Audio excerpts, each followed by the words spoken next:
Certains exégètes pensent qu'il n'y aura absolument plus aucune chance de salut après l'enlèvement. Mais rien dans la Bible ne dit ni ne sous-entend cela.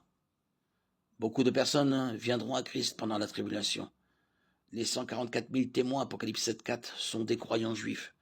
Si personne ne peut venir à Christ pendant la tribulation, pourquoi y aurait-il des personnes mises à mort pour leur foi? Apocalypse 24. Aucun passage biblique ne dit que les hommes ne pourront plus être sauvés après l'enlèvement. Mais de nombreux passages indiquent le contraire. Certains pensent aussi que ceux qui auront entendu et rejeté l'évangile avant l'enlèvement ne pourront plus être sauvés. Ceux qui seront sauvés pendant la tribulation seront donc des personnes qui n'auront pas entendu l'évangile auparavant.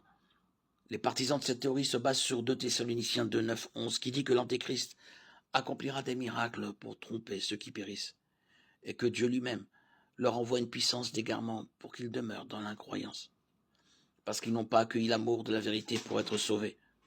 Certes, ceux dont les cœurs se seront endurcis contre l'évangile avant l'enlèvement ne changeront probablement pas d'attitude et l'Antéchrist en séduira beaucoup. Matthieu 24, 5. Mais tous ceux qui n'ont pas cru à la vérité ne fait pas forcément référence qu'à ceux qui auront entendu l'évangile avant l'enlèvement.